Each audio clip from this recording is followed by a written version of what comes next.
मैंने ब्रह्मा रखा। अरे तुम्हारा तो मुख ही नहीं है, तुमने कहां से रख दिया ब्रह्मा नाम? तो क्यों कहा कि मैंने ब्रह्मा नाम रखा है? हाँ, सन 36-37 में ब्रह्मा बाबा को साक्षात्कार हुए। उन साक्षात्कारों का अर्थ तो वो खुद नहीं जान सके, उनके गुरु ने भी मना कर दिया। वाराणसी में अनेक विद्वान आचार्यों से पूछा, कोई ने नहीं बताया।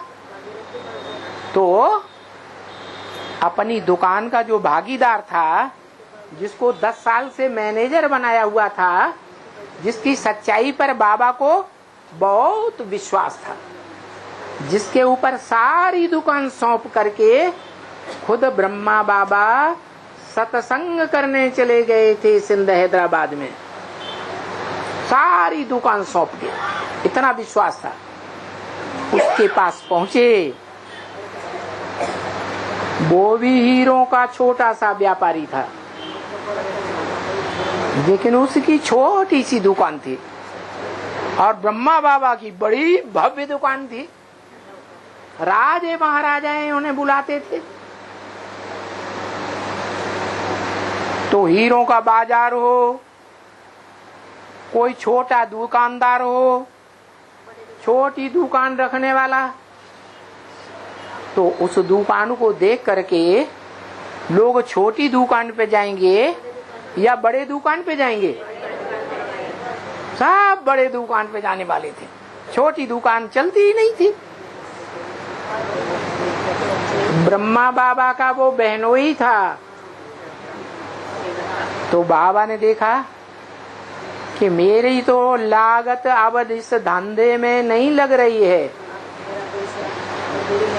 तो उन्होंने ऐसे व्यक्ति को ढूंढा जो सच्चा हो, साफ दिल हो।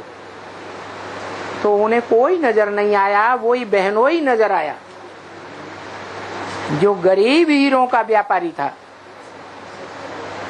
उसको कहा, हम तुम्हें इतना धन देंगे जो तुम अपनी दुकान में कभी नहीं कमा पाए, हमारे यहाँ आकर के हमारी दुकान संभालो।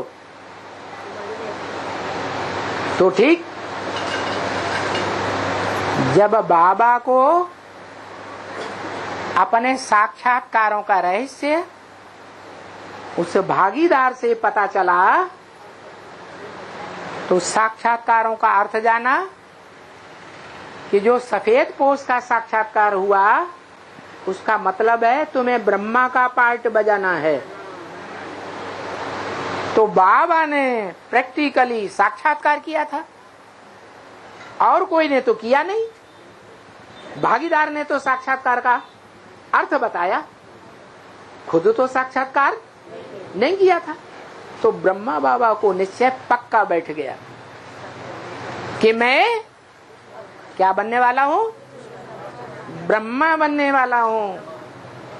विष्णु का साक्षात्कार हुआ, स्वर्ग का साक्षात्कार हुआ, पुरानी दुनिया के विनाश का, एटमिक विस्फोट का बिना साक्षात्कार हुआ।